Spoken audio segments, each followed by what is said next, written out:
so what happens when a company decides that they have the ability to take a part from another car and put it into another car, such as the gen behind me? Well, today we are going to discuss that and the issues that come along when you put an ISR Evo 8/9 turbo conversion kit into a Hyundai Genesis Coupe. So stick around and enjoy. Before we hop into this review, I would like to ask you guys to please hit that subscribe button if you like it. Hit that like button and help a brother out. No, please join Cooper if you're interested in things like that. Well, who's Cooper? Well, you're Cooper. Why are you Cooper? Because I don't like calling you guys subscribers. So it's easier just to refer to you as Cooper. So let's jump into today's video. And again, if you're new, hit that subscribe button right there, right there. So yeah, let's get into this. Okay, so for some of you who know and for some of you who don't know, ISR decided that they were going to pretty much make a turbo conversion kit for the Hyundai Genesis Coupe. And when I heard that, I was super excited, and this was like a couple of years ago. I was super excited, and that was the turbo kit I decided I was going to use to upgrade from the turbo in a gen. Now, that being said, I've had this turbo in for I want to say not even a month, and I can tell you right now it's not staying in there, and I probably won't even make it to the tuner with this turbo, and there's a reason for that. Okay, so for those of you who are unfamiliar with the ISR Evo 8 Evo 9 turbo conversion kit, this is a kit that ISR decided they were going to create to take the turbo from an Evo 8 and an Evo 9 to put into a Genesis Coupe. Now, I can understand why they would think that, why that's a good idea, and that just has to do with the fact that, again, the motor in the Genesis Coupe is based, and I want to say based, off of the motor that's in a Lancer, more specifically a Lancer Rally Art, not the Evo. So, nice try.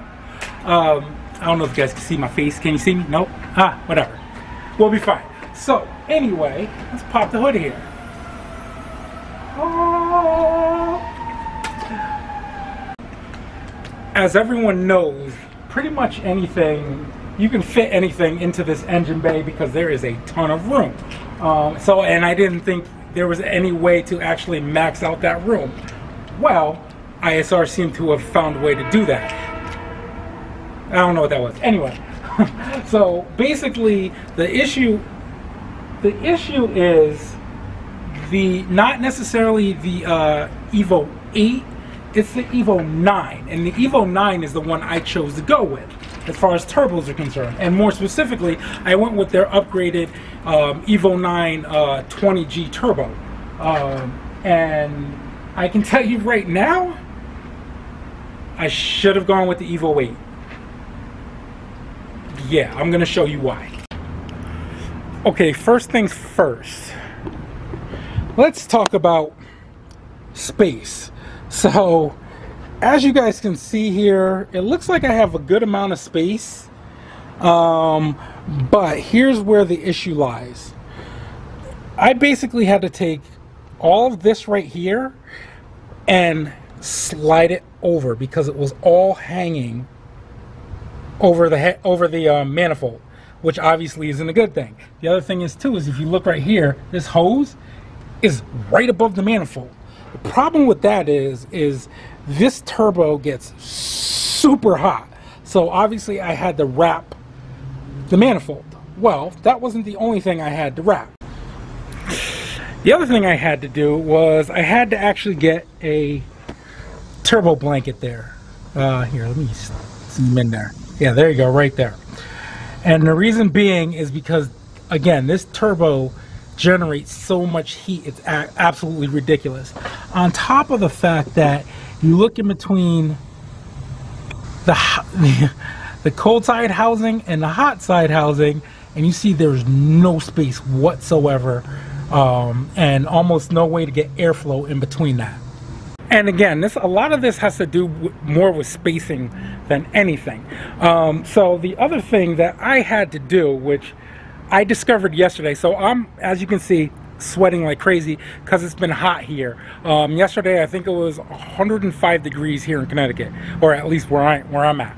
And what I noticed yesterday when I popped my hood was, you see that fuse box right there that looks like it's wrapped in tin foil? Well, what that is tape that basically reflects the heat away from it and things like that. And the reason being was, the reason why I had to do this yesterday, I had to stop at Home Depot, was because this whole side right here was melting. And that is because this is actually too close. The exhaust manifold and the turbo are too close, and what was happening was it was literally melting this side. Let me see if I can pop this. All right, I'm not sure how well you can see that, but that's all melted right there. And literally right where this dip is right here, that all melted as well.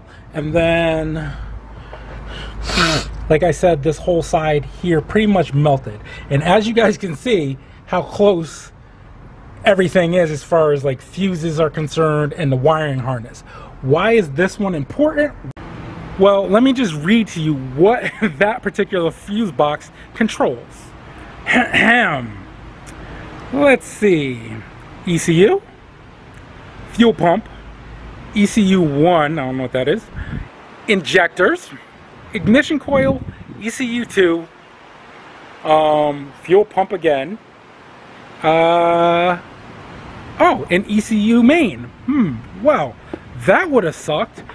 Basically, all this could have damaged all of this. What I actually had to do was the wiring harness actually went through here down, which was close to the turbo. Well, I actually had to unplug these and have them come up through here and then plug them back in so it was away from that heat source. Obviously, I had to wrap this, the whole fuse box, well, at least this side and under, and obviously that's not a good thing. Again, obviously that could have did a whole lot of damage, obviously, to the wiring harness, and worse come the worst, set fire to my car, and we obviously don't want fires.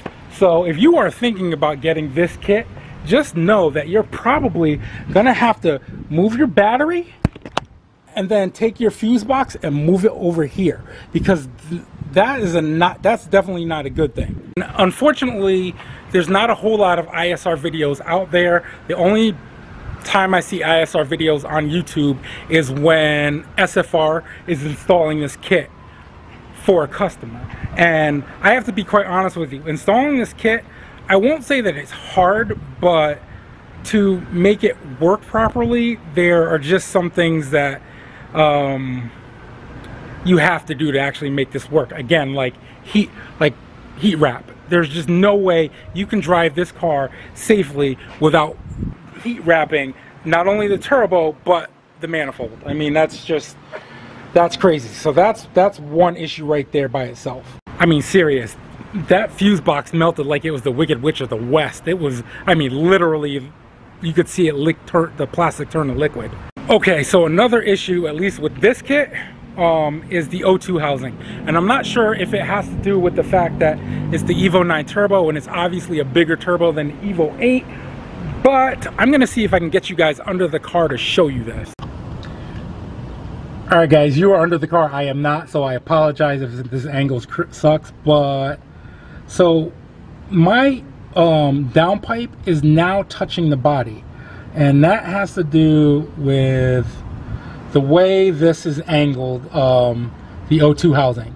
It looks like it's fine, but it actually pulls the downpipe closer to the body, and unfortunately it's touching the body. So that's an issue right there alone. There's spacing issues with this. Now that pipe right there, that I actually had this pipe modified, but yeah, that wasn't even that modification had nothing to do with this pipe. This particular O2 housing, if you did get it, I think you would need to extend that pipe at least a half an inch, if not more, just so that it would fit properly and you don't run into this issue with it touching the body. So let's talk about another issue with this kit, and it actually has to do with how the manifold was constructed per se.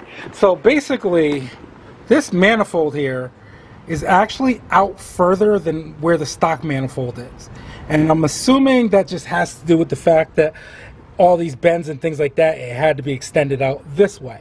Well, because it had to be extended out this way, it pushed everything over that way. Believe it or not, I actually had my oil catch can for this side attached right here, and because the turbo and the manifold are all pushed this way, I actually had, it wouldn't fit because it moved this pipe right, basically right here. So the other thing you guys aren't going to be able to see, but it was affected, was the fact that the turbo is not being supported underneath by anything. It's actually being supported by the manifold, and the reason being is because the support bracket for the stock Genesis Coupe will not work with the Evo 9 turbo. Probably won't even work with the Evo 8 turbo.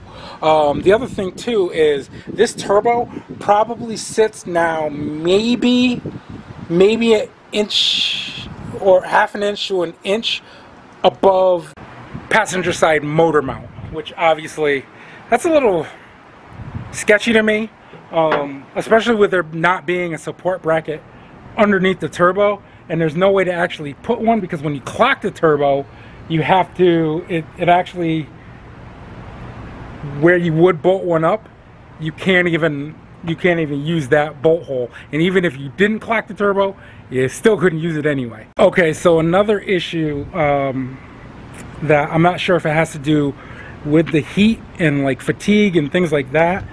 There is that, so that top hose right there, that top hose is the oil feed. Okay, the one right below it there is a coolant line. Now there's that little space that's right, sorry, I can't even get it. It's right about there. Well, that space is a crack. Yeah, it cracked.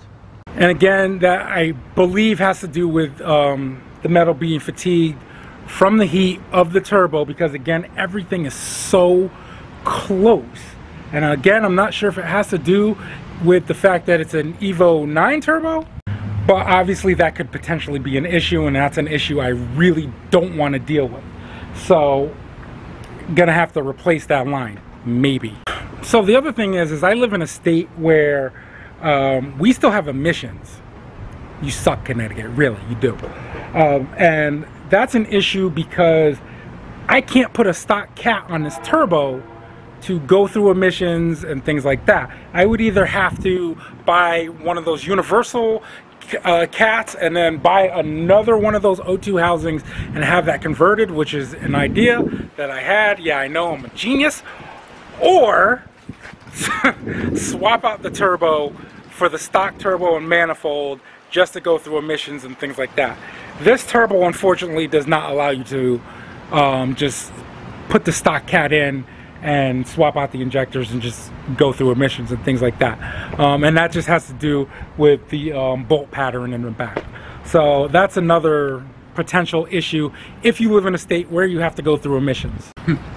Okay, so, you know, again, I actually love ISR as a company. I do have plenty of their products, from my coilovers, which aren't in the car yet, to the actual downpipe and the test pipe. So, you know, again, I have gone back to them time and time again for parts and things like that to improve the gen. One of the last issues I have with this kit, it's just the fact that it doesn't come with all the hardware. You know, it did come with the oil feed line, the 2 coolant lines, and that's it as far as the turbo, and not even, I'm sorry, as far as the manifold and the O2 housing are concerned. Now, I did buy the Evo 9 20G turbo separately, but they now sell it together. I think that's about $1,400 to $1,600. But that's $1,400 to $1,600 I feel like I probably could have spent on a different turbo. And again, I haven't gone to the tuner yet. But again, the issue, that other issue was the fact that it didn't come with everything. So I actually had to go buy studs. I had to, yeah, really I had to go buy studs. It did come with gaskets, but the gaskets, yeah, those gaskets definitely wouldn't have held up. And if you're gonna get this kit or even the Evo 8 kit, get the Evo gaskets, the metal gaskets that actually go to the Evo 8 or 9. It's definitely, yeah, obviously it's more money, but you definitely want that if you want to actually at least have peace of mind. So I'm trying to think of if there are any issues I have with this kit. Are there any other issues I have with this kit? Oh, you have to use the stock oil feed. I mean, not oil feed, the stock oil return line, which isn't necessarily a bad thing. So, yeah, I'm trying to think of anything else that, well, wow, I cannot believe I almost forgot this. Oh, you're gonna love this. All right, so because the turbo has to be clocked and this turbo doesn't go with this car, the wastegate actuator actually has to be, you actually have to drill a hole through the wastegate actuator bracket and then fit it, obviously, to the arm of the hot side of the turbo. I don't know if you can see that because it's kind of dark right there. This is a pain in the butt because, again, once you get everything clocked, you then have to drill through that bracket, and that bracket is not soft metal, so good luck with that. The Evo 8 has a different type of bracket, and actually you don't have to do any drilling. It just bolts right up and you're good to go, but not the Evo 9. Okay, guys, so, I mean, ladies and gentlemen, or Cooper, and so my conclusion for this kit, well, I think it's a great idea, and I love the idea of taking an Evo turbo and putting it in this car, because I can understand the thinking. I wouldn't personally buy this kit again without knowing everything that I was going to need to do to actually make the turbo fit into the gen. Again, it was a great idea by ISR, and I applaud you for that, but if any of you are thinking about getting this turbo, let me make a couple of suggestions. First, if you're going to use the Evo 9 turbo, again, take the battery, move it to the trunk, take that fuse box, move it to where the battery was, so that way you do not melt the harness, especially that part of the harness, and we all know how expensive harnesses are. So that is one. Number two, just know that you're going to have to buy parts to make this work. And unfortunately, this is not going to be just a weekend project because you're going to run into issues along the way, things you're going to need to buy, again, like the studs, the gaskets, heat wrap, turbo wrap, you know, things like that. So it's not necessarily going to be a short project. And again, I had the motor out, so that's what made it, that's why it doesn't bother me. The other thing I would use this setup for is maybe for drifting or something like that. Something where you're on the throttle and things like that for a shorter period of time. And when I mean a shorter period of time, I mean, like, obviously you do a drift lap, you come in, you let the car cool down. Or if you are doing something like time attack, you do the lap or two, come in, let the car cool down, because again, this turbo generates a shit ton of heat. So that's where I'm at with this kit. And again, this kit probably, this turbo setup is probably not even going to make it to the tuner. And when I say make it to the tuner, I mean I'm probably going to the tuner in the next 3 weeks or so. I'm still breaking in the motor. What am I using to break in the motor? I'm actually using a BTR tuned ECU just because of the 1-to-1 throttle and things like that, and it should allow me to get the well, I hope anyway, to get the rings to seat properly and things to just break in properly. And that takes about anywhere between 500 and 1,000 miles just to get the rings to seat properly and things like that. So that's where I'm at with this. I know you guys want to hear this, but since I'm doing this video and I haven't even put out the video of the first startup, you're not going to hear it in this video. So I'm going to make a couple recommendations. If you're looking for pretty much the same amount of power and things like that, and you're not going to go the route of the ISR Evo 8, Evo 9 turbo conversion kit, I would suggest maybe something close to this power would be the Coupe turbo, and not to mention the fact that it's probably an easier install. You're using your stock exhaust manifold, so it keeps the turbo away from that fuse box, things like that. What else? A Garrett turbo bolts right up to the stock exhaust manifold. I'm looking at Garrett ball bearing turbos right now. I'm not sure what I'm going to get as far as either that or the Coupe. Obviously, you guys know I plan on putting more power into this car, so we'll see. That'll probably be in an upcoming video or so. So again, let me know what you guys think. Let me know what you guys think about this turbo setup. If you guys have any opinions or questions, please ask. There aren't a whole lot of reviews on this kit out there. And again, I've seen some people have bought this kit. I bought this kit from Gen Racer, and Gen Racer is an awesome company. But I just don't like this kit. It is what it is. So again, let me know what you guys think about this video. If this was helpful, definitely comment below. If you're new to the channel and you like this video, or you want to see the build on the Gen back here, then hit that subscribe button below. Go back, check out, I did a playlist for putting all my build videos in that playlist, so if you want to go ahead and watch that. I got some silliness in those videos, so just like maybe you saw in this one. I haven't decided yet, but let me know what you guys think about that. Yeah, so hopefully this wasn't too long. Hopefully this helps you out, and again, if anything, if you're gonna want to go with the Evo turbo, I'm gonna suggest using the Evo 8 turbo if anything, but you might still run into the melting issues and stuff like that. So until next time, like, share, comment, and subscribe. And she's done, sort of, because obviously I'm going to change the turbo. Until next time, make no limitation your only limitation. Peace, double peace.